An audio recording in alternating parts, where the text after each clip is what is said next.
If I only knew 5 knots, these are the knots that I would choose. Today I'm going to be showing you all of those 5 knots, plus it's going to be a little bit of a bonus thing at the end, so stick around for that. But without further ado, let's get into the 5 most important knots you need to know.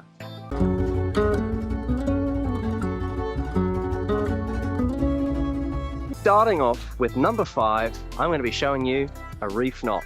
All you're going to need is 2 ends of ropes, just like this, okay? I'm using contrasting colors so it's a little bit easier for you to see. What I'm going to do is I'm going to go right over left and under. And then I'm going to do right over left again and under. Pull that tight, you got a reef knot. I mean, it's that simple, okay? Right over left and under. And then you're going to go right over left and under. Pull those tight, and that is a reef knot. The next knot I'm going to teach you is the Alpine butterfly hitch.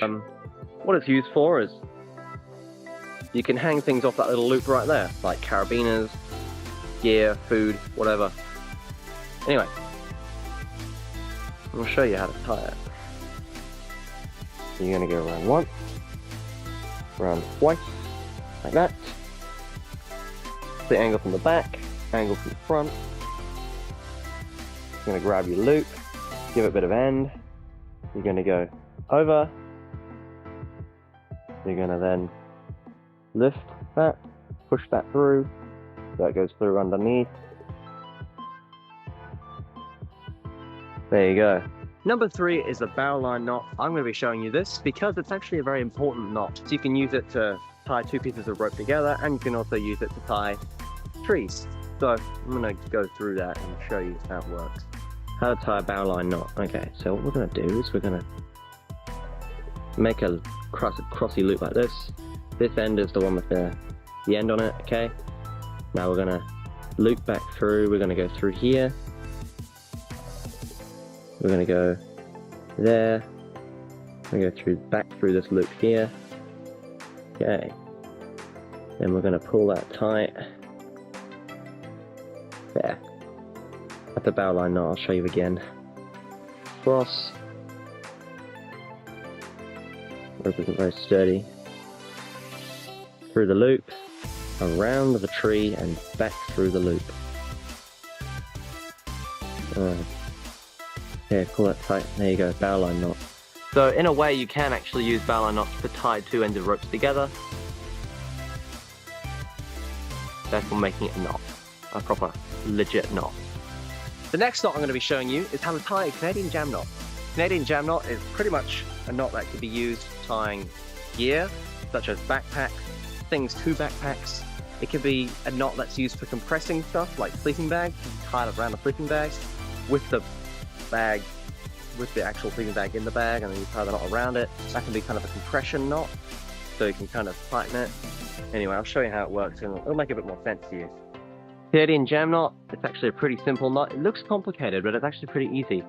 You just want to start off by tying a little stopper knot up at the top there. Now you're going to go down, and you're going to do it again. Now the second one you want to leave a bit more loose, okay? I've left that loose there, okay? Now that's going to go around the tree. You're going to go around the tree. Now, if you look at the knot, you see how the rope's coming from this direction. What you want to do is then you want to follow up with the other rope in the same direction. Now you're going to have to pull all the end through. Now that the end is through, you can pull that tight. Like that. Now, there's a reason for this little stopper knot there. That's the jam. That's the jammer. So you can start pulling that, and you might notice carefully that the knot is kind of coming undone, and that's because you can compress it around, as I say, sleeping bags or gear, and that jam is going to stop it from slipping through. That's a Canadian jam knot. And finally, number 1 is a marlin spike hitch. It's a very simple knot, but it's also got a couple good applications to it.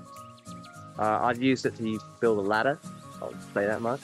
And you can also use it to hold other things, bits and places, like you can hold oars with it off the side of a boat. It's a bit dumb, but possible. I'm going to show you how to tie it. Now, a Marlin spike hitch is pretty simple. It's just one loop, two loops, one goes behind the other. You thread one of the loops through, pull it tight. That's a Marlin spike hitch right there. You want to go one, you want to go two, one under the other, thread one through. There you go. Marlin spike hitch.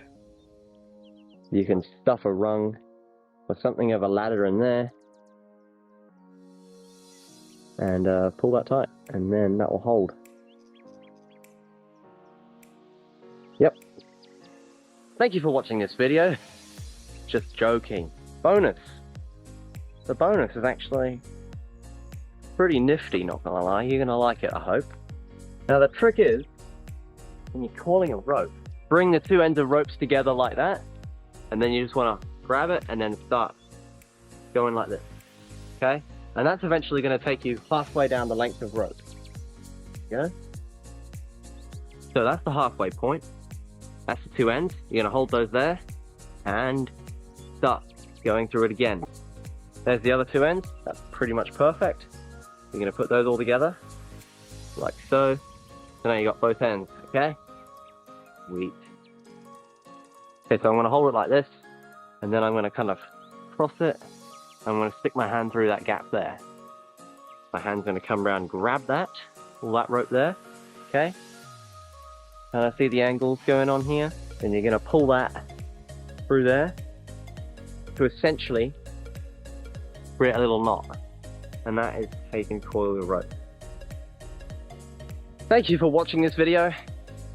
If you enjoyed this video, there's a couple other videos on the channel that are just like it, where I can teach you how to tie knots and some other stuff.